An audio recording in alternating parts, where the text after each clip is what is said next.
Bonjour, bonjour à toutes et à tous et bienvenue dans cette nouvelle webconférence. Merci d'être avec nous aujourd'hui aussi nombreux pour un sujet important, l'embauche d'un salarié étranger. Je suis ravie de vous accueillir aujourd'hui et j'espère que cette session vous apportera donc tous les éclairages concrets et répondra à vos attentes.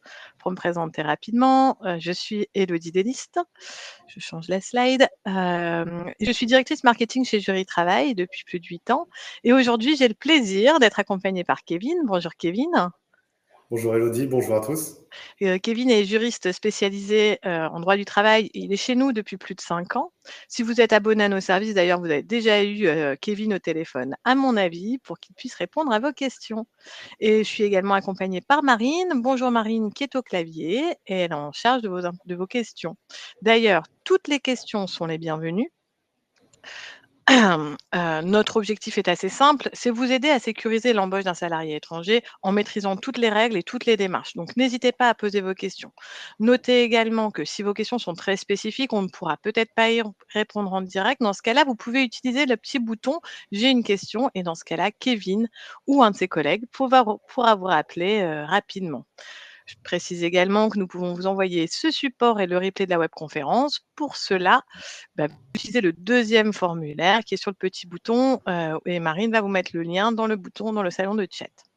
Nous allons bientôt commencer, mais avant, j'aimerais quand même vous présenter notre superbe entreprise. Jury Travail, c'est le leader de l'information juridique en ligne depuis 20 ans. C'est la plateforme de référence en droit du travail et en gestion des ressources humaines qui accompagne les employeurs, les RH, les managers dans toutes leurs démarches juridiques. Jury Travail, c'est une équipe de 50 juristes, comme Kevin, tous diplômés, tous bac+5, qui accompagnent chaque jour nos 3000 clients dans tous les domaines de droit, que ce soit du droit social, évidemment, mais aussi du droit fiscal, du droit de société ou des droits des affaires. Nous proposons 2 formules d'abonnement que je vous affiche à l'écran, qui sont adaptées en fait à votre besoin et à votre type d'entreprise. Quel que soit l'abonnement choisi, vous avez accès à l'intégralité de notre base documentaire, y compris les dossiers, les modèles et les tableaux dont nous allons parler ensemble aujourd'hui. Un point important qui est souvent demandé par nos prospects, c'est les alertes conventions collectives. C'est effectivement quelque chose de très important puisque vous allez recevoir, en vous abonnant à nos services, un email à chaque fois que votre convention collective sera mise à jour. Ça vous fera gagner du temps et ce sera beaucoup plus simple pour vous. Voilà pour la présentation rapide de l'entreprise. N'hésitez pas à nous contacter, soit via les formulaires, vous pouvez également nous appeler. On se fera un plaisir de répondre à vos questions. Kevin, nous allons commencer. Donc, le sujet du jour est un sujet important et recruter un salarié étranger peut rapidement devenir un casse-tête pour les services RH. Entre la diversité des titres de séjour, les autorisations de travail, les démarches administratives, les particularités selon la nationalité ou le statut du salarié, le parcours est loin d'être simple. Et pour cause, l'embauche d'un travailleur étranger est encadrée par des règles juridiques très strictes, spécifiques et en constante évolution. Et les erreurs, même si elles sont involontaires, peuvent entraîner des sanctions pour l'employeur. Alors nous allons voir tout cela grâce à un plan en 7 étapes. Donc d'abord, nous allons voir comment embaucher un salarié étranger sans papier, puis des titres de séjour et des autorisations de travail, connaître les démarches et les formalités d'un travailleur pour un travailleur étranger déjà présent en France, comment faire venir un salarié étranger en France pour travailler et qu'est-ce que finalement la procédure d'introduction d'un salarié étranger. Ensuite, on parlera de la taxe DGFiP, la fin du titre de séjour, les dispositions applicables aux ressortissants algériens, c'est un cas spécifique, et on fera un petit focus sur les étudiants étrangers. Voilà, donc on y va. La première partie, comment embaucher un salarié étranger sans papier? Ma première question que j'ai envie de te poser, Kevin, est quelles nationalités de travailleurs peuvent être autorisées à travailler en France sans autorisation?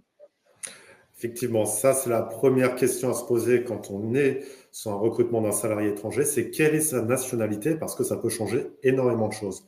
Et il faut toujours garder à l'esprit que vous avez certaines nationalités qui peuvent travailler en France sans aucune démarche. Ça va être tout simplement les ressortissants des États membres de l'Union européenne qui ne sont plus soumis à une période transitoire, parce que quand un État intègre l'Union européenne, il y a une période transitoire pendant laquelle ces ressortissants ne peuvent pas travailler librement dans un autre État. À l'heure actuelle, il n'y en a pas, mais si demain il y a un nouveau pays qui intègre l'Union européenne, ce sera le cas. Donc, l'ensemble des ressortissants des États membres de l'Union européenne peuvent travailler sans aucune démarche administrative en France. Alors, démarche administrative hors démarche de sécurité sociale, hein, évidemment, il faut les inscrire au niveau de la sécurité sociale. Mais au niveau de la possibilité de travailler, ils peuvent sans démarche particulière. À cela, il faut y rajouter les 3 États membres de l'espace économique européen. C'est cette vieille institution qui devait concurrencer l'Union européenne, qui n'a pas trop fonctionné, mais qui existe encore et dans laquelle il reste 3 États qui sont la Norvège, l'Islande et le Liechtenstein. On évitera de répéter trop souvent parce que je fais souvent des erreurs dessus. Et également les ressortissants de la Suisse qui sont également autorisés à travailler en France sans procédure particulière, sauf inscription à la sécurité sociale.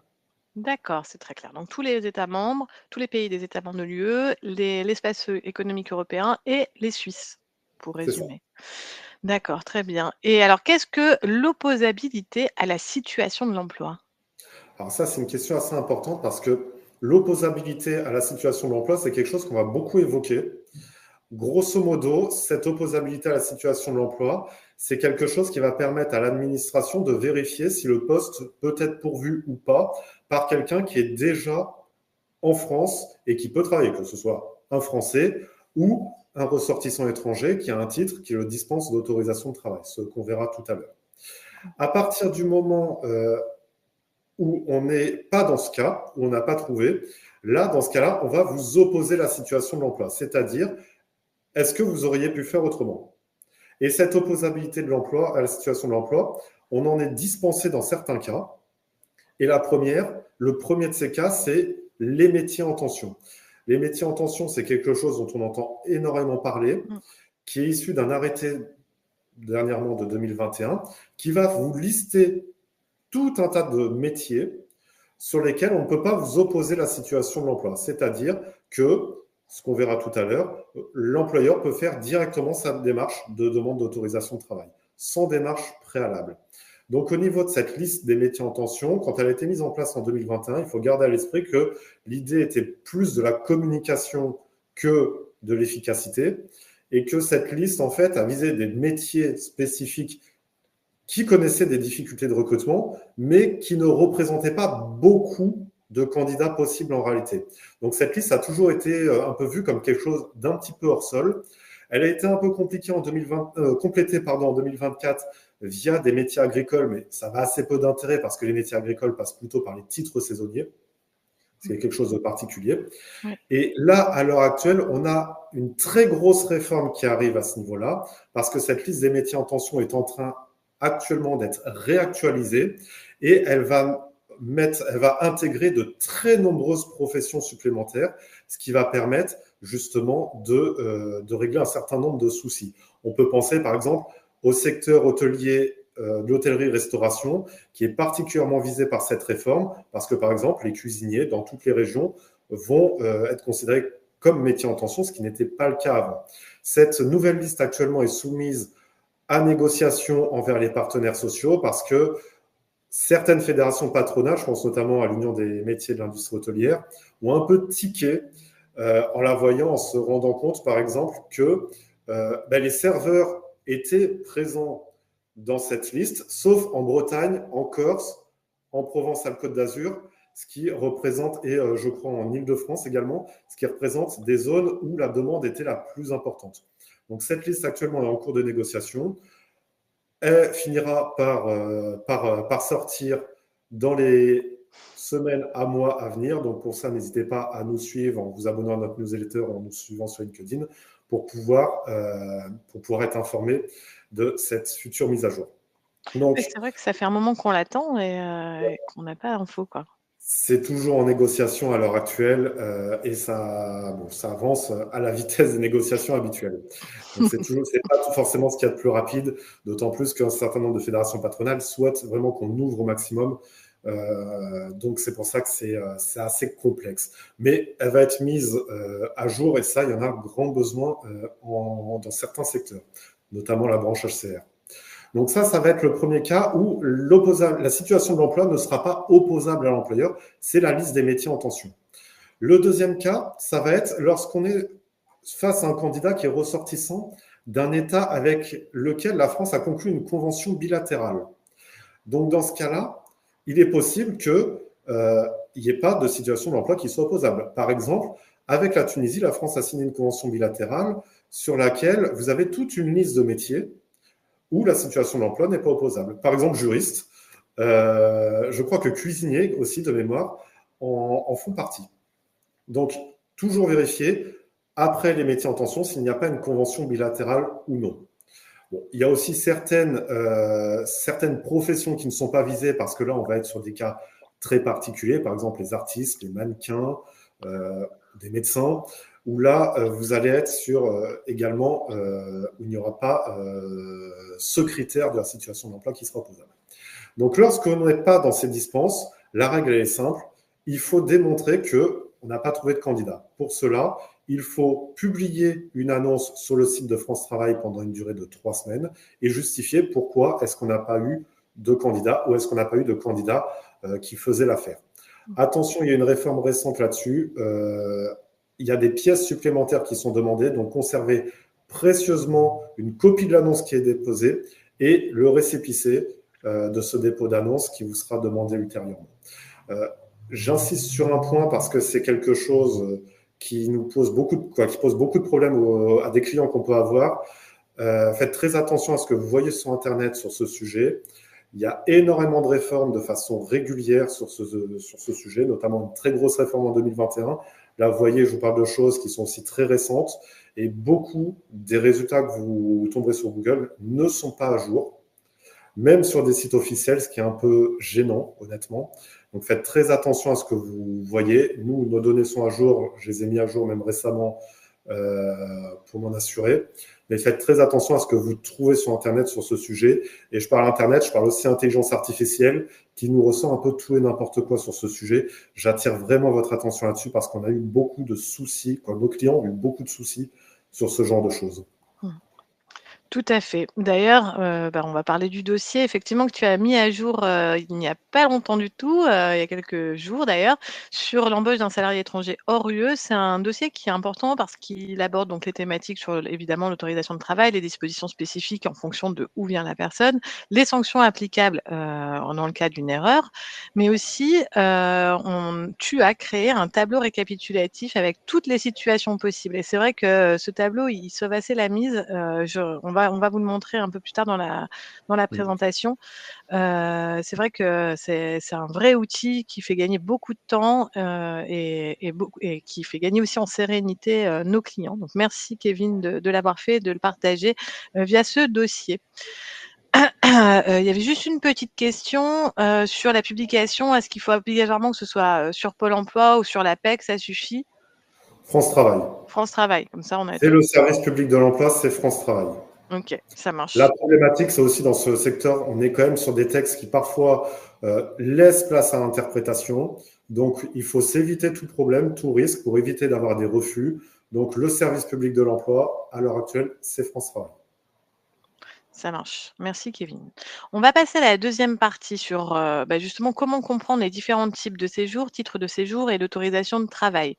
La première question que j'ai envie de te poser, c'est quel titre de séjour ou visa confère automatiquement une autorisation de travail? Exactement. Alors, cette question, elle est fondamentale parce que tout à l'heure, je vous ai dit, la première des choses à regarder, c'est la nationalité du candidat. La deuxième chose à regarder, c'est quel titre de séjour il a, évidemment, s'il en a un. La problématique du titre de séjour, et c'est là où ça devient très complexe, et c'est pour ça que j'ai fait ce tableau, j'ai dû répertorier de mémoire une quarantaine de cas de figure, Oui. de mentions de titres différents, ce qui représente un pavé assez important, parce que vous avez certains titres de séjour qui vont vous dispenser d'autorisation de travail, d'autres qui comprennent une autorisation de travail, d'autres qui vont dispenser sous certaines conditions d'autorisation de travail, ce qui rend la chose extrêmement complexe. Donc, il y a malgré tout quelque chose qui va être simple là-dedans, c'est ce cas, quels sont les titres qui vont vous dispenser d'autorisation de travail. C'est assez simple, c'est un article, c'est l'article R5221-2 du Code du travail qui liste les titres qui dispensent d'autorisation de travail. C'est-à-dire que lorsqu'on a un candidat qui a un de ces titres, il n'y a pas de démarche en soi à faire. Il faut juste faire vérifier ce titre via ce qu'on appelle une procédure d'authentification. Donc, c'est juste envoyer copie recto verso du titre à la préfecture de l'établissement où le salarié est censé travailler. Au moins 3 jours avant, pardon. Et une fois qu'on l'a fait, les obligations sont considérées comme remplies, même s'ils ne répondent jamais. En règle générale, ils répondent que quand il y a un souci. Le but étant de vérifier si le titre n'est pas faux. Bon, heureusement, quand le titre est faux, ils ont tendance à répondre un petit peu tardivement. Donc, dans ce cas-là, c'est un licenciement généralement en faute grave. Ouais. Donc, pour le reste des cas, l'article R5221-2 va vous lister les titres qui vont permettre de recruter sans démarche. Alors, ces titres, ils sont assez simples. Ça va être essentiellement, et ce qu'on va voir, ça va être essentiellement les cartes de résident, les cartes de séjour vie privée et familiale. C'est ce qu'on voit le plus souvent. Les titres talents, pardon, c'est moi je cherchais le nom, les titres talents avec certaines mentions, pas toutes les mentions, certaines ne permettent pas de travailler. Par exemple, le titre talent pour la création d'entreprise ou artiste-interprète ne permettront pas de travailler, à part artiste-interprète, dans le milieu des artistes et des interprètes. Permettent également de travailler, ça on verra à la fin, sans autorisation, ce sont les titres étudiants qui permettent de travailler dans la limite de 60% du temps de travail, c'est-à-dire 964 heures par an. Ça, on rentrera dans le détail un petit peu à la fin. Donc ça, les titres qui sont mentionnés ici dispensent d'autorisation de travail. Donc je vais vous redonner l'article, c'est le R5221-2 qui permet de lister les titres qui dispensent totalement d'autorisation de travail. Merci Kevin. C'est vrai que c'est pas évident à suivre toutes ces appellations. Ton tableau est vraiment très utile. Pour quel type de contrat cette fois l'autorisation de travail n'est-elle pas nécessaire? Effectivement, parce que là, je vous parle de la nationalité, du titre, mais il faut aussi voir parfois le contrat. Dans certains cas, il y a certains types de contrats qui dispensent de toute démarche parce qu'on est sur des contrats qui sont très particuliers. Alors, ce sont des contrats qui sont inférieurs à 3 mois et qui vont viser tout ce qui va être manifestation sportive, culturelle, artistique ou scientifique. Évidemment, vous organisez une manifestation sportive avec des salariés, des gens qui sont salariés, qui vont venir en France. On ne va pas aller demander à ce qu'ils fassent une démarche d'autorisation de travail.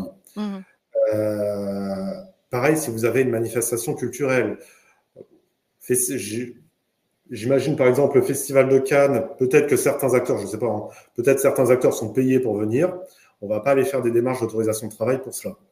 Vous allez avoir également les colloques, séminaires ou salons professionnels. Là, le but, c'est clairement d'améliorer l'attrait des places françaises à ce niveau-là. Vous n'allez pas faire venir un chercheur, un intervenant et demander une autorisation de travail. Donc là aussi, tout comme au niveau du cinéma, de l'édition phonographique, le spectacle, là aussi, vous êtes sur des cas qui vont être attachés à une personne. Vous voulez tel acteur, tel chanteur. Donc, on ne va pas vous demander à faire toute une démarche d'opposabilité de la situation d'emploi ou autre. Ça n'a aucun sens. Mannequinat, pareil. Les services à la personne et les employés de maison, pour les employeurs particuliers, vous avez des personnes qui vont sur la Côte d'Azur avec les employés de maison qu'ils embauchent. On ne va pas aller leur demander de faire une autorisation de travail. Donc tout ça, en fait, ce sont des situations logiques. Donc pour certains contrats, vous allez être complètement dispensé de démarche. Ok. Très clair, merci beaucoup. Et j'ai encore une question. Quelle est la différence entre procédure d'introduction et procédure de changement de statut? Alors là aussi, on vous met des choses, c'est pour que vous puissiez comprendre ce qu'on va évoquer tout à l'heure. Donc, pour vous expliquer assez bien la différence, vous allez avoir la procédure d'introduction, c'est lorsqu'on introduit un salarié étranger sur le territoire français. Donc, c'est quelqu'un qui est situé à l'étranger, qu'on fait venir en France. Le changement de statut, c'est quelqu'un qui est déjà en France de façon régulière, mais dont son titre ne lui permet pas de travailler. Donc, le changement de statut, c'est on va changer son statut. Donc, on va demander une autorisation de travail pour quelqu'un qui est présent légalement en France. D'accord. C'est très clair. Merci beaucoup, Kevin, pour cette définition. Pour ceux Très qui... rapidement, je vois la question qu'il pose parce que je sais Vas-y. qu'elle est souvent posée. À quel organisme doit être envoyée la copie pour la vérification? C'est la préfecture du lieu de l'établissement. Ça ne se fait que par mail. Si vous avez de la chance, vous tapez authentification titre de séjour suivi de département sur Internet. Vous aurez l'adresse. Sinon, vous contactez directement le standard de la préfecture qui vous la donnera assez facilement. Ça marche. Merci beaucoup, Kevin. Alors, pour ceux qui ont l'habitude de nous suivre, vous savez qu'on a l'habitude de faire des vrais ou faux pour vous tester un peu. Donc, on commence par un premier vrai-faux. Tac, c'est celui-là. Peut-on... Oh, je ne l'ai pas. Le recrutement d'un candidat sans autorisation de travail. Ouais, je ne l'ai pas. Ah, je suis désolée. Il est où? Ah voilà. Le recrutement d'un candidat britannique sans autorisation de travail est-il possible? Alors, j'ouvre les votes. Il y a une petite pop-up qui vient de s'ouvrir. Vous pouvez y répondre. C'est pas la peine de répondre dans le chat. Vous pouvez y répondre tout de suite. Donc là, on va attendre un petit peu. Ça permet à Kevin de reprendre son souffle, d'ajuster ses lunettes, n'est-ce pas? C'est ça. Et puis dans quelques secondes, je vais fermer les votes. Alors là, tout de suite, hein, on a une bonne majorité sur le faux. Je vais fermer les votes. Vous allez voir, les résultats s'affichent. 70% d'entre vous pensent que c'est faux. Kevin? Alors, il y avait un piège, mais vous n'êtes pas tombé dedans. Évidemment, depuis le Brexit, le Royaume-Uni ne fait plus partie de l'Union européenne, donc il ne bénéficie plus de ce dont on a évoqué tout à l'heure, le fait que les ressortissants européens peuvent travailler librement dans les autres États membres. Là, il y avait un petit piège, c'est qu'il y a une période transitoire qui a été mise en place malgré tout, mais cette période transitoire, elle est terminée depuis le 1er janvier 2021. Donc évidemment, un candidat britannique, c'est un candidat hors UE, donc il faut faire toutes les démarches. Et c'est quelque chose qui, pour certaines entreprises, en tout cas certains clients, a pu poser pas mal de difficultés. Ah bah ça m'étonne pas, hein. Ouais. C'est sûr. Alors après, on a un deuxième vrai faux, mais attention parce que Kevin est un coquin, hein, pour ceux qui le connaissent. Donc la question est, un récépissé de demande de titre de séjour permet-il de travailler? Oui ou non? Donc pareil, vous devez avoir la petite encoche, vous pouvez répondre. Je vais attendre quelques secondes. Là, pour le moment, on est du 50-50, hein, donc alors, toujours 50-50. Puis pendant que vous votez, il y a quelqu'un qui pose une question sur le barin. Il y a effectivement certaines préfectures, on peut faire la démarche en ligne pour l'authentification du titre de séjour. Je crois que pour Paris aussi, on peut la faire directement en ligne. Mais c'est vrai qu'il y a certaines préfectures où il n'y a pas besoin de passer par adresse mail, mais il y en a très peu. Alors là, tu vas être embêté parce que autant t'es coquin, mais autant ceux qui nous écoutent sont aussi coquins que toi. On est sur du 50-50 entre vrai et faux. Alors là, Explique-nous là, je tout. vois dans le chat, effectivement, il y a de très bonnes réponses. En fait, vous avez tous un peu raison. Ça dépend. La question, c'est ça dépend. Oui, il permet de travailler s'il le précise. Et non, il ne permet pas de travailler s'il ne le précise pas. En réalité, un récépissé, c'est tout simplement lié aux lenteurs de l'administration. Vous allez avoir le temps que tout ça se fasse. On remet un récépissé à la personne. Et sur ce récépissé, il se sera marqué dessus si ça autorise ou non à travailler. Là, au moins, c'est assez simple. C'est marqué dessus. Oui, oui. Donc, Généralement, quand on est sur un récépissé d'un titre qui est autorisé à travailler, souvent il est autorisé à travailler. Mais là, il ne faut pas s'embêter. C'est toujours marqué dessus. Si ce n'est pas marqué, c'est que ça n'autorise pas à travailler. ça marche, c'est très clair. Merci beaucoup. Merci à tous pour votre participation. On va passer à la troisième partie, hein, sur les démarches. Connaître les démarches et les formalités pour embaucher un travailleur étranger déjà présent en France. La première chose qu'on va voir ensemble, c'est la procédure de changement de statut. Est-ce que tu peux nous préciser justement quelle est cette procédure? Exactement. Donc, le changement de statut, comme je vous ai dit tout à l'heure, c'est une personne qui est en France légalement. Et j'insiste sur ce légalement.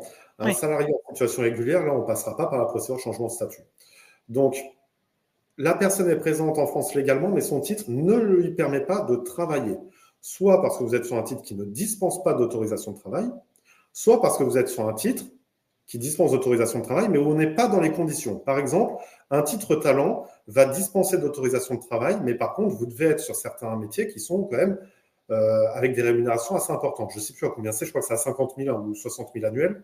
Mais ça, vous êtes sur des titres qui dispensent sous condition. Et lorsqu'on n'est pas dans cette condition, ça veut dire qu'il faut faire une autorisation de travail, donc il faut passer par un changement de statut. Donc, lorsqu'on est face à un salarié étranger titulaire d'un titre de séjour qui ne l'autorise pas à travailler, il faut faire cette procédure de changement de statut. Donc, avant de faire cette procédure de changement de statut, c'est tout ce qu'on a évoqué tout à l'heure. Il faut d'abord regarder est-ce qu'on est sur un métier en tension? Si oui, on fait sa demande d'autorisation de travail. Sinon, eh bien, on regarde la suite.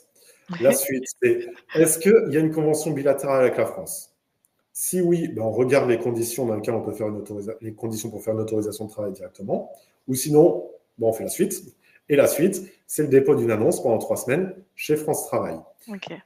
Donc, ça, c'est toute l'opposabilité de la situation de l'emploi. Ouais.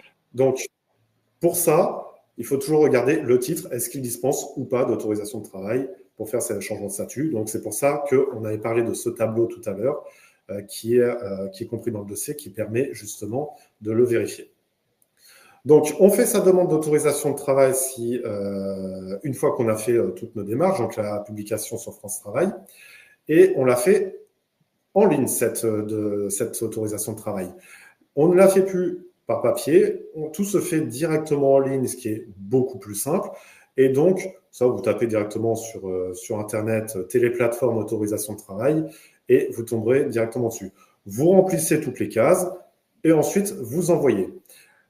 Si l'autorisation de travail est validée, vous serez contacté, et donc, il y a 2 mois pour valider ou non cette autorisation de travail. S'il n'y a pas de réponse au bout de 2 mois, c'est que c'est un rejet. Le silence de l'administration, dans ce cas, ne vaut pas acceptation. D'accord. Sinon, eh bien, ils vont vous valider l'autorisation de travail et une fois qu'elle est validée, ils vont transmettre de façon dématérialisée l'autorisation de travail que vous confiez une copie de cette autorisation au candidat. Excusez-moi. Donc, pendant 2 mois, si au bout de 2 mois, on n'a pas eu de réponse, ça veut dire que c'est négatif, qu'on ne peut pas recruter. Et est-ce que tu sais combien de temps en moyenne, ou d'après les expériences que tu as pu avoir avec nos clients, combien de temps ça prend? C'est peut-être en fonction des régions? Entièrement aléatoire. Ouais. Pour des clients, ça peut se faire en 1 semaine.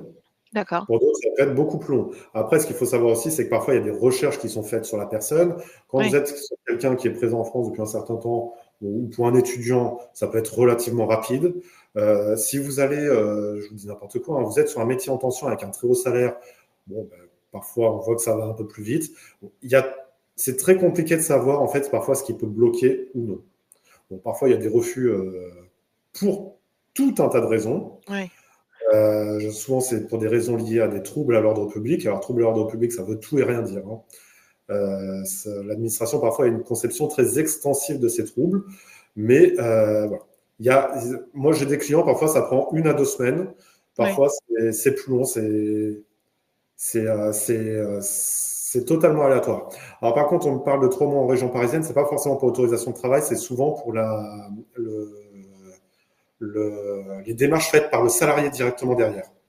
Donc là, ça peut être beaucoup plus long. Ah oui, tout à fait. Nous, on avait eu un cas comme ça, effectivement, ça avait été très long pour avoir l'info. Et ça, on en parlera tout à l'heure parce que ça pose beaucoup de problèmes en pratique. Oui. Oui. Il y a énormément de questions. Je pense que si tu devais tout y répondre, on serait là jusqu'à demain. Ce que je vous invite à faire, surtout pour des questions très spécifiques, n'hésitez pas à utiliser le formulaire qui est présent en bas de la page. Comme ça, Kevin recevra directement vos questions et il pourra vous rappeler. On va passer à un... Pour répondre très rapidement à quelques questions qui passent, la durée d'autorisation, généralement, ça dépend toujours du titre. L'autorisation est accolée au titre. On est toujours sur 2 procédures parallèles. Donc, le changement de statut, ça dépend. Quand on est sur une procédure d'introduction, comme on va voir tout à l'heure, généralement, c'est d'1 an. Changement de statut, ça dépend un peu plus. Et l'autorisation de travail, est-ce qu'elle peut se faire après l'embauche? En aucun cas. Sinon, ça veut dire que vous embauchez quelqu'un qui n'a pas d'autorisation de travail. Donc, à partir du moment où elle travaille, là, ça va poser problème. Vous pouvez signer un contrat avant, ça, il n'y a pas de souci. Dans ce cas-là, il vaut mieux mettre une condition suspensive dans le contrat parce que si jamais vous n'obtenez pas l'autorisation de travail, et que vous avez un contrat derrière, ça va poser problème. Le salarié ne fait pas lui-même cette démarche, c'est à l'employeur de le faire. Très bien. Merci beaucoup, Kevin. Donc, on va passer à la partie suivante. Voilà. La procédure de régularisation avec notamment la fameuse circulaire de Retailleau. Exactement. Alors, la procédure de régularisation, là, on va être dans le cas d'une personne qui est en France, mais en situation irrégulière. Donc, on avait tout un tas de procédures qui existaient. Et cette circulaire Retailleau en janvier 2025 vient restreindre les cas. Donc, la première des choses, c'est au niveau de l'admission exceptionnelle au séjour. Donc, grosso modo, vous êtes en France et de façon exceptionnelle, on vous régularise. Donc là, dans ce cas-là, la circulaire Retailleau est venue restreindre les conditions, notamment en imposant une période de présence de 7 ans minimum pour pouvoir bénéficier de cette admission exceptionnelle au séjour. Sachant que cette admission exceptionnelle n'est pas applicable aux ressortissants marocains, tunisiens et algériens, parce que vous avez une convention bilatérale qui existe entre ces 3 pays et cette convention ne prend pas en compte ces possibilités de régularisation exceptionnelle. Alors, c'est assez compliqué le pourquoi du comment. En réalité, c'est à cause de la hiérarchie des normes. Le traité international est supérieur à la loi qui est également supérieure à la circulaire. Donc, c'est pour ça qu'on doit appliquer une norme qui est supérieure. Sans rentrer trop dans les détails parce que c'est assez complexe. Donc, cette circulaire Retailleau est allée dire on passe de 5 à 7 ans la condition de présence pour bénéficier de la régularisation exceptionnelle. Mais surtout, ce qu'elle a dit, et cette circulaire, il faut la voir comme un ordre envoyé aux préfectures, c'est on donne la priorité aux métiers en tension. Donc, les régularisations exceptionnelles qui existaient avant, on les minimise. Par contre, on met le paquet, on va dire, sur les métiers en tension. Et donc, ces métiers en tension, c'est l'admission exceptionnelle au séjour liée aux métiers en tension, qui est un dispositif provisoire à l'heure actuelle, qui est en test jusqu'au 31 décembre 2026 et qui nécessite, pour pouvoir être validé, de remplir plusieurs conditions. La première des conditions, il faut que la personne ait exercé une activité professionnelle qui est présente dans la liste des métiers en tension qu'on a évoqué tout à l'heure. C'est toujours la même. Et il doit avoir exercé un métier dans cette liste pendant une durée de 12 mois au cours des 24 derniers mois. D'accord. Et ça, il faut pouvoir le démontrer, notamment via des fiches de paie. Alors déjà, ça bloque un petit peu, parce que si on n'a pas été déclaré, ben là, ça devient un peu plus compliqué pour pouvoir prouver la réalité de cet exercice. Il faut occuper donc un emploi relevant de ces métiers. Donc, il faut vraiment aller faire un métier qui est dans cette liste. Il faut justifier d'une résidence ininterrompue en France d'au moins 3 ans. Là aussi, il y a un petit piège à ce niveau-là parce que la présence ininterrompue en France pendant au moins 3 ans, si la personne a été en France via un titre étudiant, ça n'est pas compté. D'accord. Ce qui est souvent le cas. Et également ne pas avoir fait l'objet d'une condamnation, incapacité ou d'échéance mentionnée au bulletin numéro 2 du casier judiciaire. Ça reste une problématique moins importante. Donc, lorsque la personne est concernée et rentre dans ces critères, la personne, le candidat peut faire une demande de régularisation exceptionnelle. Et là, j'insiste, le candidat peut. Ça n'est pas à l'employeur de le faire. Contrairement au circulaire Valls, où là, c'était l'employeur qui effectue la demande. Là, c'est le candidat qui effectue la demande de régularisation exceptionnelle. Donc là, il peut se rapprocher d'un avocat ou d'une association pour pouvoir l'aider à effectuer ces démarches s'il craint quoi que ce soit, parce que c'est vrai que c'est pas toujours facile de se présenter en préfecture en situation irrégulière pour demander de l'aide. Oui, c'est vrai. C'est pour ça que là, il peut se faire aider. Mais en tout état de cause, là, l'employeur ne fait pas de démarche. D'accord. Et alors, ça, c'est valable jusqu'à quand? Parce que tu as dit que c'était en 31 décembre 2026. Après, est-ce que ce sera prolongé ou pas? Bon, faut pas oublier que si les choses se passent normalement en 2027, on a une élection présidentielle. Donc, si c'est prolongé, ce sera probablement sous un cadre très restrictif. Oui, ok. Très bien. Merci beaucoup, Kevin. Très clair. Enfin, c'est compliqué, mais en tout cas, ton explication est claire. On va passer à la quatrième partie, justement, sur la procédure d'introduction. Comment faire venir un salarié étranger depuis l'étranger? Explique-nous tout. La première question, c'est que, justement, voilà, explique-nous comment ça marche, quoi. Qu'est-ce que la procédure d'introduction d'un salarié étranger? Donc, la procédure d'introduction d'un salarié étranger, donc là, c'est la personne n'est pas en France et on veut faire venir ce salarié en France pour X ou Y raison, hein, parce que vous avez trouvé un talent qui vous intéresse. Là, par exemple, je sais pas, vous avez un chercheur américain que vous souhaitez recruter. Ben là, vous pouvez faire une procédure d'introduction, des amis, peu importe. La procédure d'introduction, vous êtes face à une personne qui n'est pas en France. Donc là, c'est exactement la même chose, en fait, qu'un changement de statut. C'est toujours la même chose. Sauf que là, il n'y a pas de titre à vérifier. Donc, vous vérifiez la nationalité du candidat. Est-ce qu'il y a un accord, pardon. Vous vérifiez le métier en tension, Oui. d'abord. S'il y a un métier en tension, vous faites votre demande d'autorisation de travail. Sinon, vous vérifiez s'il y a une convention bilatérale. Oui. S'il y a une convention bilatérale, vous vérifiez les conditions de la convention bilatérale. S'il n'y a pas, vous faites votre dépôt d'annonce pendant 3 semaines chez France Travail en gardant précieusement toutes les informations. Et j'insiste sur l'annonce, le contenu de l'annonce, parce que j'ai certains clients qui se sont fait piéger par ça. Et vous faites votre demande d'autorisation de travail sur la même téléplateforme en faisant exactement la même chose que si vous étiez sur un changement de statut. Et vous aurez une réponse ou pas dans un délai de 2 mois. Si jamais la réponse est positive, vous recevrez de façon dématérialisée l'autorisation de travail dont vous transmettrez copie au candidat qui ira obtenir un visa long séjour en se rendant au consulat, à l'ambassade ou sur le site de la NEF. Attention, par contre, là, il y a une petite subtilité sur la procédure d'introduction. Il n'est pas rare que l'administration vous contacte afin de vous demander de prouver que le candidat n'est pas en France. Ça peut parfois poser problème quand nous on a pu avoir par exemple le cas de candidats étrangers hors Union européenne qui étaient actuellement en situation régulière, par exemple en Italie, pour le travail, et à qui on a demandé de prouver, là en l'occurrence, que le candidat était, de mémoire, je crois que c'était en Côte d'Ivoire.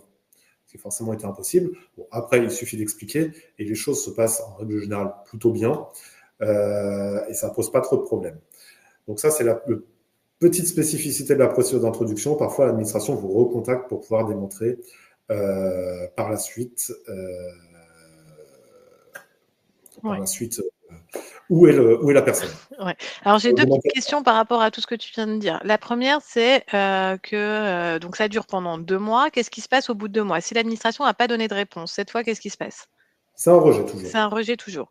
Ça, c'était ma première question. Et la deuxième question, tu nous as dit attention au contenu de l'annonce. Tu veux dire attention, il faut bien garder l'annonce. L'annonce, Voilà. oui, Donc, exactement. et il faut qu'il y ait toutes les informations obligatoires d'une annonce par ailleurs. Mais ça, c'est. Il vaut mieux que l'annonce soit quand même plutôt complète, hein. Alors ça, c'est quelque chose d'assez nouveau, hein, mais c'est vrai que l'annonce, il vaut mieux qu'elle soit plutôt complète, bien datée, Oui. pour pouvoir montrer sa bonne foi, hein.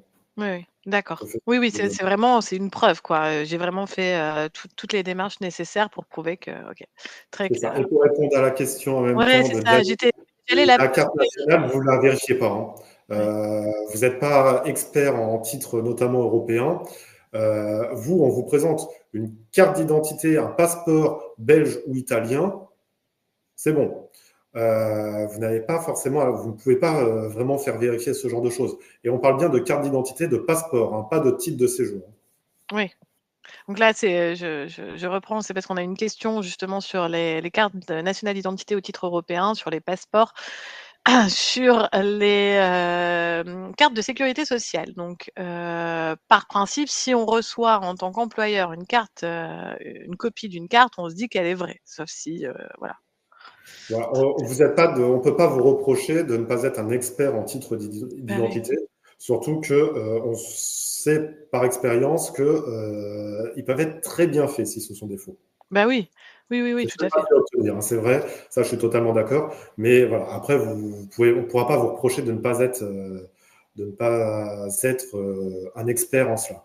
Et également, pour répondre à Alexandre, s'il y a des candidats qui se présentent à ce niveau-là, vous n'êtes pas obligé de recruter un candidat qui se présente. C'est pas parce qu'un candidat se présente que vous ne pouvez pas malgré tout faire votre demande d'autorisation de travail. La question, c'est est-ce qu'il va faire l'affaire? Si le candidat ne fait pas l'affaire, vous faites malgré tout votre demande d'autorisation de travail. Ça ne vous empêchera pas de recruter un candidat étranger. Par contre, il faudra expliquer pourquoi ces candidats n'ont pas fait l'affaire. Oui, oui. Il faudra, voilà, c'est ça. Ouais. Très clair. Merci beaucoup, Kevin. Donc, il y a beaucoup de questions sur la procédure d'introduction. Il y en a encore une de Sarah. Vous avez dit que la procédure pour un titre de séjour saisonnier était différente des autres. Alors oui, c'est différent. On a fait une webconférence un peu là-dessus il y a quelques mois. Je vous invite à aller la voir sur les contrats saisonniers parce que c'est très spécifique et il faudrait plus d'1 minute pour vous y répondre. On le voit surtout dans l'agricole. Exactement, c'était exactement ça. Alors, la partie 5, c'est sur justement la taxe due par l'employeur à la DGFiP. Est-ce que tu peux nous en dire un peu plus? Effectivement, parce qu'évidemment, ce que je vous parle, ça n'est pas gratuit. Vous avez évidemment une taxe à payer lorsque vous faites une demande d'autorisation de travail, ce que, on verra, cette taxe n'est pas toujours due. Le principe, c'est qu'il est soumis à taxe la première admission au séjour d'un travailleur étranger par une entreprise pour l'exercice d'une activité professionnelle soumise à autorisation de travail. C'est-à-dire que lorsque vous faites une demande d'autorisation de travail et qu'on est sur une première admission au séjour ou un premier titre qui permet le travail, il y a une taxe à payer. Le fait générateur de la taxe, c'est le visa du contrat de travail ou l'obtention de l'autorisation de travail. Donc, dès lors que, par exemple, vous faites une procédure d'introduction, dès lors que vous obtenez l'autorisation de travail, la taxe est due, même si finalement vous abandonnez derrière. Alors, attention, il peut y avoir parfois quelques pièges, par exemple, avec les titres étudiants. La question se pose, par exemple, un titre étudiant permet de travailler 60% du temps de travail. Est-ce que si je fais un changement de statut derrière, ou je demande un titre par la suite, est-ce que la taxe est due? Sachant qu'en fait, le salarié il était déjà présent en France, donc on n'est pas sur une première admission, et en fait, il pouvait déjà travailler. Et donc ça, le BOFIP, pour information, répond à cette question qui se pose quand même assez souvent. Le bulletin officiel des finances publiques dit que la taxe est due dans ce genre de cas parce que le titre étudiant, en fait, n'est pas un titre qui permet réellement de travailler, c'est essentiellement un titre qui permet de travailler à titre accessoire. Donc, si vous faites une démarche de changement de statut d'un étudiant, vous devrez aussi payer la taxe. Donc, cette taxe, elle est à combien? Cette taxe, ça va dépendre de la durée du contrat et de la rémunération. Soit vous le trouverez très facilement sur Internet, donc je vais passer assez rapidement. Un contrat supérieur à 1 an, vous serez sur un montant de 55% du salaire brut mensuel, dans la limite de 2,5 SMIC. Entre 3 et 12 mois, vous serez entre 74 et 300 euros de taxes. Et inférieur à 3 mois, vous serez à, notamment pour les contrats saisonniers, vous serez à 50 euros au niveau de la taxe. Donc cette taxe, dont le montant, vous pourrez le retrouver très facilement sur Internet, elle a une particularité, c'est que dorénavant, il faut la déclarer sur les formulaires de TVA. Je ne peux pas vous dire pourquoi, j'ai pas forcément cherché, honnêtement, mais elle n'apparaît plus sur la fiche impôt, sur l'espace personnel impôt comme c'était avant. Maintenant, elle est à déclarer chaque année avec la TVA. Très bien. Donc, elle est à déclarer par l'employeur, parce qu'il y a beaucoup de questions, par l'employeur au niveau de la TVA, au niveau de la déclaration de la TVA. Pour reprendre peut-être les chiffres, parce qu'on est peut-être allé vite, depuis le 1er janvier 2022, donc c'est 74 euros pour un salaire inférieur ou égal au montant mensuel à temps plein du SMIC. C'est exactement ça. 210, pardon, vas-y. Pardon, excuse-moi. 210 pour un SMIC entre 1 et 1,5 SMIC et Voilà. 300 euros pour plus de 1,5 SMIC quand vous êtes sur un contrat CDD compris entre 3 et 12 mois. D'accord, très clair. Voilà, donc Marine a mis a mis les montants exacts. Super, merci Je Marine. crois que vous les trouverez très facilement sur Internet, sait-on jamais s'il y a des modifications de Oui, ce oui, montant. oui. Qu'est-ce qui se passe si on oublie de payer cette taxe? Alors, ça ne mettra pas en cause l'autorisation de travail, mais vous risquez d'avoir un petit souci avec les impôts. Ouais.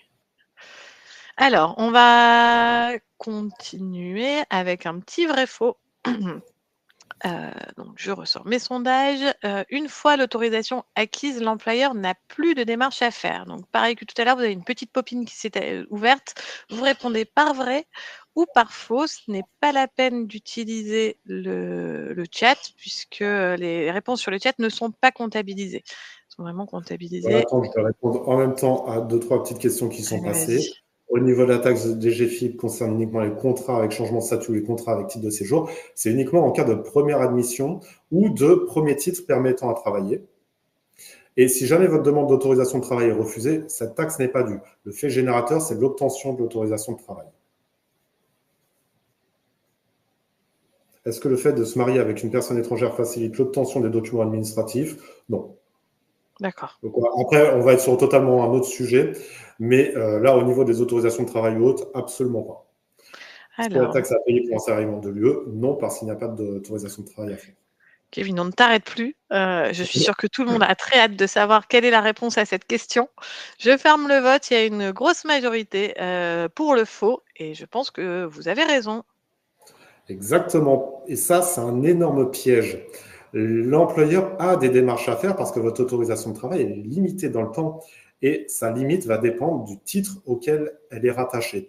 Si, je vous dis n'importe quoi, vous êtes sur un titre d'1 an, ça veut dire que 2 mois avant l'expiration du titre, il va falloir renouveler l'autorisation de travail pour que le salarié puisse renouveler son titre de séjour. D'accord. Donc, il faut absolument se mettre des alertes 2 mois avant pour faire ces démarches et vérifier que le salarié de son côté aussi fait les démarches de renouvellement du titre de séjour. Ça, il faut vraiment vous mettre des alertes parce que ce n'est pas 1 mois avant ni 3 mois avant, c'est 2 mois avant. Mmh. Si vous Merci. faites 1 mois et 3 semaines avant ou 2 mois et une semaine après ou avant, c'est pas précisé, mais la loi dit 2 mois avant. OK. Très clair. Un deuxième vrai-faux, un salarié avec un titre de séjour européen, pas français, peut travailler en France. Hop, j'ouvre les votes, c'est parti. Si tu veux reprendre d'autres questions, parce que le temps que j'aille, connecter, je vois qu'il y a plein de questions. Vous êtes très nombreux, hein, aujourd'hui, c'est pour ça qu'on a beaucoup de questions. Donc n'hésitez pas, voilà, si on n'a pas pu répondre à une de vos questions, à soit la reposer, retenter votre chance, soit utiliser le petit bouton, poser, une question à un juriste et ça arrivera dans l'équipe de Kevin. Oui, Alors, alors là, effectivement, je vois qu'il y a énormément de questions. Alors, excusez-moi, j'ai raté le scroll. Donc, je suis monté un petit peu trop. Je suis en train de redescendre parce qu'effectivement, il y a énormément de questions. Malheureusement, ça ne va pas répondre à tout le monde. Alors, excusez-moi, c'est que ça a disparu en même temps. Voilà, c'est bon, ça réapparaît. Donc, est-ce qu'on peut obliger le salarié à rester dans l'entreprise un minimum de temps? C'est un peu limite, parce que vous n'êtes pas sur une clause d'édiformation ou autre. Il y en a qui l'ont tenté, honnêtement, il y en a qui l'ont tenté. Je ne crois pas que la jurisprudence actuellement ait validé ou pas ce type de choses. Moi, je trouve ça un peu limite, honnêtement. merci Kevin. Alors on va fermer le vote pour, la question sur le salarié avec un titre de séjour européen mais pas français. 65 disent que c'est vrai. Kevin? Eh bien, c'est faux. Là, Alors c'est un explique-nous gros tout ça. piège parce que un titre de séjour européen permet, par exemple italien, permet de circuler pendant une durée de 3 mois dans l'espace Schengen. D'accord. Donc, on a la liberté de circulation. Mais liberté de circulation ne veut pas dire liberté de travail. Et c'est là où il faut faire toujours très attention entre le titre d'un côté et la possibilité de travailler de l'autre. Votre titre de séjour étranger va permettre à la personne de circuler librement pendant 3 mois, mais jamais de travailler. Et ce, en aucun cas. Même la carte bleue européenne ne permet pas de travailler dans un autre État. Il y a des démarches simplifiées pour la transférer en droit français, mais elle ne permet pas de travailler. D'accord, très clair. Merci beaucoup. Il est déjà 14h49. Je vous propose de passer à la section suivante sur la fin du titre de séjour. Quelles sont les démarches à effectuer lorsque le titre de séjour arrive à expiration? Alors, là, va y avoir 2 choses à faire, effectivement. La première, c'est de vérifier qu'on n'ait pas oublié de faire le renouvellement de l'autorisation de travail. Si renouvellement doit y avoir. On doit renouveler l'autorisation de travail quand on a fait une autorisation de travail. Donc, vérifier si on a bien fait cela. De l'autre côté, vérifier si le candidat également a bien renouvelé son titre. Mmh. Vous pouvez, par exemple, vérifier, envoyer un courrier ou autre, parce que j'avais rédigé un modèle là-dessus dans le dossier, pour lui rappeler qu'il faut absolument qu'il renouvelle son titre. Oui. À ce niveau-là, vous pouvez également lui préconiser de passer par le site de l'ANEF pour pouvoir effectuer son renouvellement de titre plutôt que d'aller en préfecture. Pourquoi? Parce que le site de l'ANEF, c'est ce que je vous expliquerai tout à l'heure, a un petit avantage lorsqu'on y passe. Donc, toujours première des choses, rappeler au salarié, vérifier qu'on a bien fait sa demande d'autorisation de travail, rappeler au salarié qui doit faire son renouvellement de titre de séjour et lui préconiser le passage par l'ANEF. D'accord. Alors la question suivante, c'est que doit faire l'employeur en l'absence de renouvellement? Donc là, on est vraiment dans un cas, embêtant. Cas très embêtant, il n'y a pas eu de renouvellement, pas forcément de la faute du salarié. Ouais. En tout état de cause, vous avez dans votre agenda un titre qui finit le 24 avril et là, aujourd'hui, vous n'avez toujours rien. Donc, la première des choses à vérifier, c'est de vérifier le titre. Pourquoi? Parce que vous avez c'est l'article 433-3 du CESADA qui va permettre une prolongation automatique de certains titres de séjour. Et cette prolongation, elle est de 3 mois. Donc les titres visés, ce sont les titres de 4 ans ou plus, ou les titres qui sont issus d'une disposition internationale. Donc si vous êtes sur l'un de ces titres, il est automatiquement prolongé de 3 mois. Si jamais vous n'êtes pas sur un de ces titres, il faut demander au salarié s'il ne dispose pas d'un document provisoire. Vous avez certains documents provisoires qui permettent de prolonger la durée de validité des titres. Alors, c'est assez important parce que vous allez avoir pas mal de problématiques liées au retard des préfectures. On a tous les jours, nous, des employeurs qui nous appellent en nous disant « J'ai mon salarié, là, son titre, il arrive à l'expiration, il n'a toujours pas de récépissé. Mmh. Les démarches ont été faites dans les temps. Moi, j'ai appelé la préfecture m'a dit qu'on a 8 mois de retard. Mmh. Et j'ai même une cliente à qui la préfecture a dit espérez qu'en cas de contrôle, l'inspection du travail soit clémente si vous gardez votre salarié. Oh, sympa. Parce qu'évidemment, si le salarié n'a plus de titre pour travailler, il doit être licencié. On parle plutôt d'une rupture de contrat plus que de licenciement, mais une rupture de contrat pour absence de titre permettant de travailler. Donc, il y a énormément de soucis liés à des problématiques de retard de rendez-vous de la préfecture. Donc, dans le cadre de la rédaction d'une actualité, j'avais interrogé le ministère de l'Intérieur sur ce sujet, qui a eu la gentillesse de répondre assez rapidement sur ce point et qui encourage vivement les salariés à passer par le site de l'ANEF. Pourquoi? Parce qu'ils ont à peu près 83% des demandes qui se font par le site de l'ANEF et il reste les 17 autres pourcents qui passent par la préfecture. Sauf que sur le site de l'ANEF, normalement, dès lors que le dossier est complet, il y a dans l'espace personnel du candidat une attestation de prolongation des droits qui est censée être déposée automatiquement. Mmh. Alors, voilà, c'est censé. Hein. Oui, oui. Normalement, vous avez ça. Parce qu'effectivement, sinon, quand votre dossier est complet, vous avez le récépissé. Sauf que pour que le dossier soit complet quand on passe en préfecture, il faut passer par le rendez-vous. Oui. Et le rendez-vous, quand vous avez 8 mois de retard, c'est impossible. Bah oui. Donc, comme le ministère de l'Intérieur la Direction générale des étrangers, nous a alerté sur ce point, il faut favoriser absolument le passage par le site de l'ANEF et pas en préfecture pour avoir cette attestation de prolongation des droits. Parce que si ce n'est pas le cas, je suis désolé, mais il n'y a pas de solution.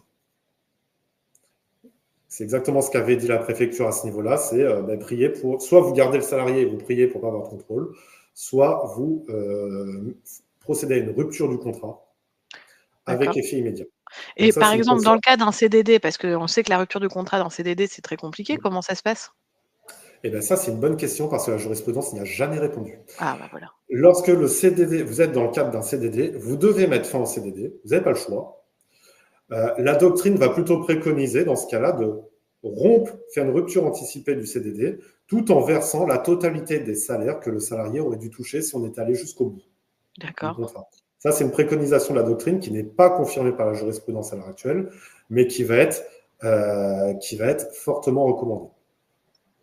Ouais, et il y a une autre question qui est aussi intéressante. L'employeur ne peut pas être inquiété s'il licencie alors que le salarié a un rendez-vous de prévu? C'est-à-dire que pendant ce laps de Pas temps-là, d'autorisation de travail, pas de pas de travail. travail. Ouais, ouais, C'est la ouais. règle. Ouais, ouais, C'est ouais, la d'accord. règle et la règle, elle est très claire. L'employeur a l'interdiction de conserver à son service un salarié qui ne Mmh. dispose pas d'un titre lui permettant de travailler. Donc, tant qu'il n'y a pas de récépissé, tant qu'il n'y a pas d'attestation de droit, l'employeur ne peut pas conserver le salarié et doit procéder à une rupture anticipée. La rupture anticipée étant la fin du droit au séjour.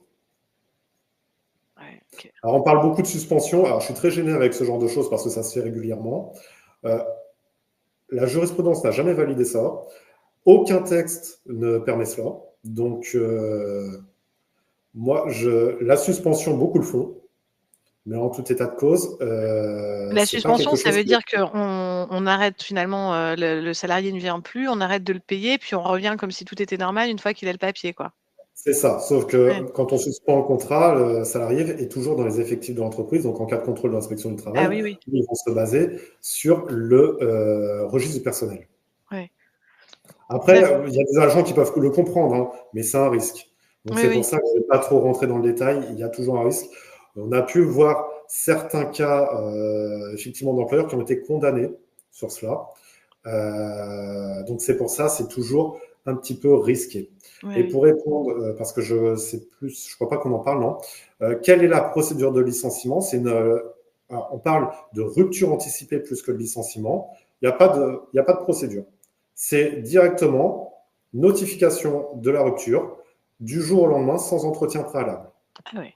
Donc, on a un modèle en cas de besoin dans Ouais. notre dossier. C'est le salarié quitte les effectifs, peut pas faire de procédure vu que c'est immédiat. Oui, oui, parce que de toute façon, on n'a pas le droit de le garder, donc il y a pas de C'est solution, ça. ouais. OK. Bon, très bien. Merci beaucoup, c'est très clair, comme explication, Kevin. On va passer à la partie 7, la partie sur les ressortissants algériens.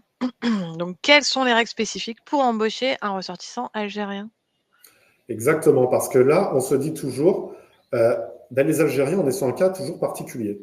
Et effectivement, la première des questions, quand on demande quelle nationalité et qu'on nous répond algérien, c'est toujours se dire, ça va être particulier.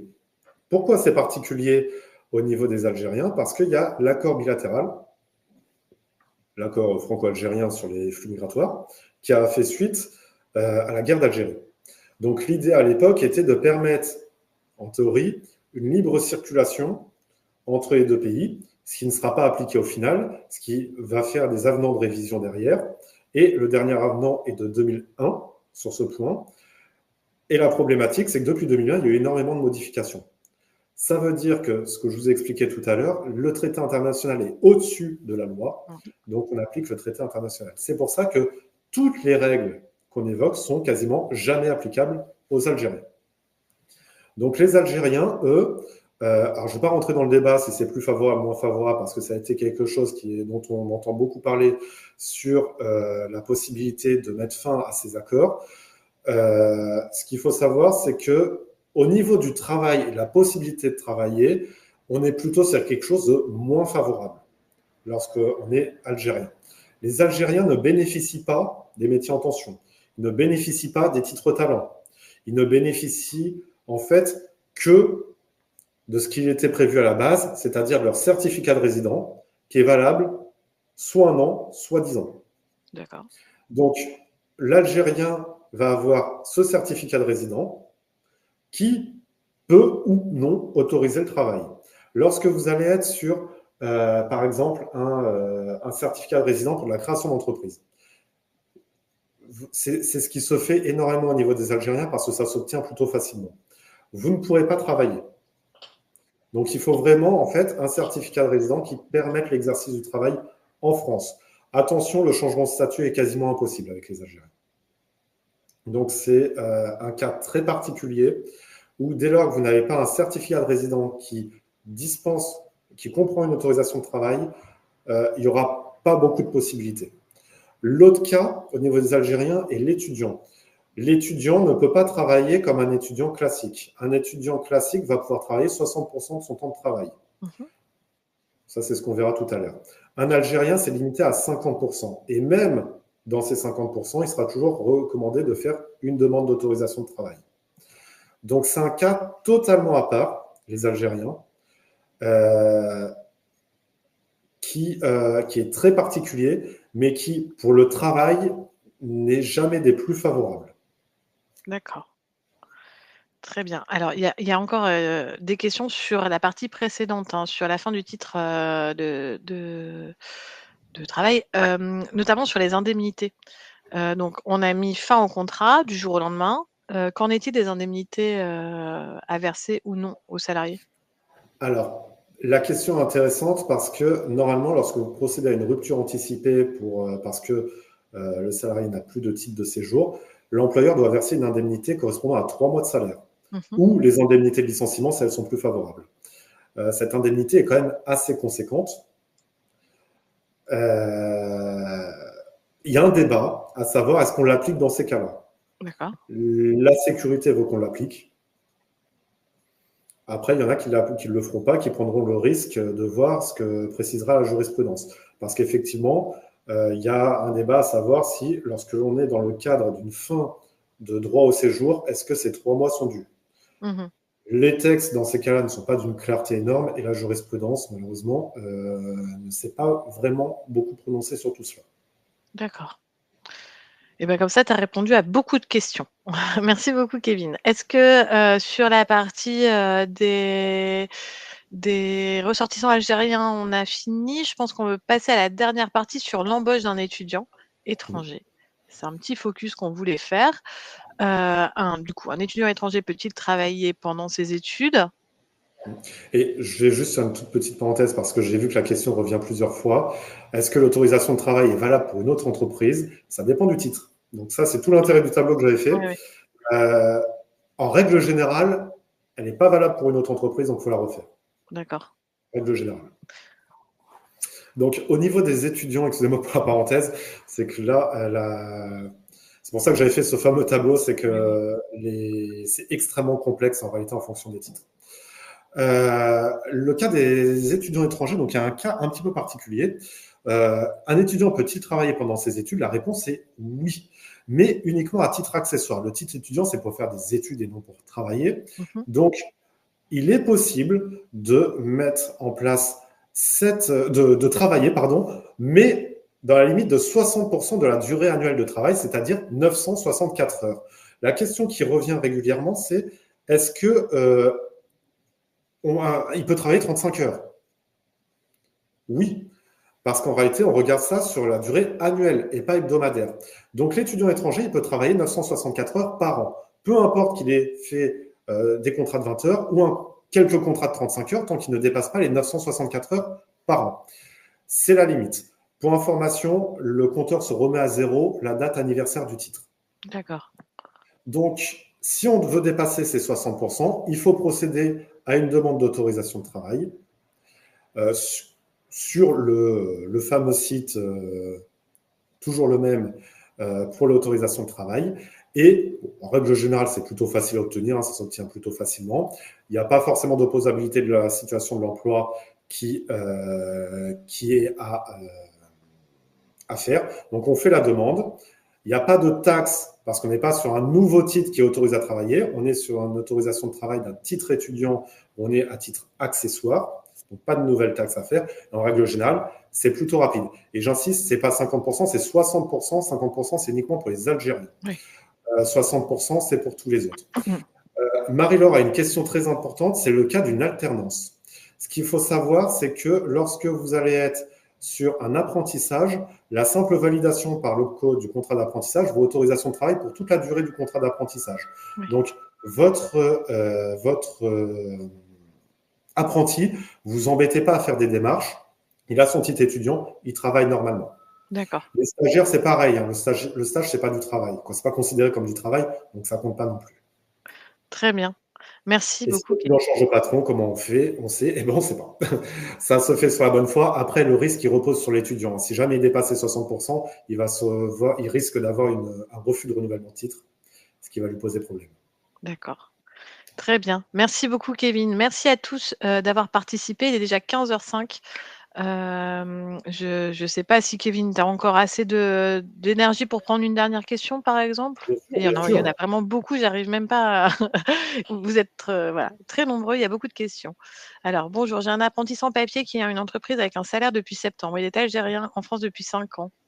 A-t-il une chance d'avoir une régularisation? Il est sans papier, il est toujours apprenti? Ben, je crois. Sans C'est toujours papier et délicat. apprenti, ouais. La régularisation elle est acceptée dans très peu de cas, honnêtement, surtout en ce moment. Là, je ne vais pas vous faire du conseil à ce niveau-là, ou seul un avocat dans votre région pourra le faire parce qu'il connaît un petit peu les tendances de votre préfecture. Ça me semble compliqué, honnêtement. Ouais. Pour les avocats, Marine va aussi vous mettre un numéro de téléphone, hein. On a un service avec des avocats partenaires, vous pourrez également les contacter. Merci beaucoup, Kevin. Pour vous reparler un peu de ce dossier et donc plus spécifiquement de ce tableau, j'ai mis juste une copie d'écran. Vous retrouverez ce tableau. Et effectivement, il y a, je crois, une bonne dizaine de pages avec tous les cas qui sont recensés par Kevin. C'est d'une aide vraiment, vraiment, vraiment importante pour l'ensemble de nos clients. Donc, il est à l'intérieur du dossier. Vous pouvez également l'avoir tout seul via une fiche express, mais c'est vrai que le dossier est tellement complet parce qu'il y a le tableau, mais il y a aussi les demandes, les modèles de lettres qu'on peut vous proposer, soit pour faire des demandes liées à l'embauche ou bien de licenciement. Donc vraiment, je Exactement. vous invite à télécharger. Pardon, Kevin? Exactement, pardon. Ouais. Et puis, il ne faut pas oublier que vous avez aussi nos services. Si vous êtes abonné chez nous, n'hésitez pas à nous contacter. Et puis, vous avez aussi la possibilité de tester nos services si vous le souhaitez, si vous êtes Voilà, professionnel. donc ça, c'est les questions auxquelles on n'a pas pu répondre. Donc, on va essayer de les traiter. Il y en a tellement eu beaucoup que ça va me sembler un peu compliqué, mais on va essayer. Si jamais vous avez mon adresse qu'on vous enverra avec la présentation, n'hésitez pas à aussi m'écrire. Je ferai suivre à Kevin et son équipe pour la suite. Là, on en a parlé, les questions. Et la dernière slide, c'est sur les prochaines webconférences. Donc, on en a 2 de prévues au mois de mai. Une avec Kevin, de nouveau, sur le DURP et le plan de prévention. Et une avec Alexandra, hein, qui était avec moi la semaine dernière, sur cette fois l'inspection du travail, tout ce que les employeurs doivent savoir. N'hésitez pas à vous inscrire. Marine vous met le lien. Par ailleurs, votre avis nous intéresse beaucoup. Vous étiez beaucoup à participer à cette webconférence, donc n'hésitez pas à nous mettre un petit avis. Ça nous fait toujours plaisir, ça nous touche et puis ça nous aide aussi à nous améliorer. Donc merci encore. Merci Kevin pour toutes ces informations. Elles sont très riches. On mettra le webinaire sur YouTube pour ceux qui voudront revoir des parties parce qu'il y a énormément d'informations.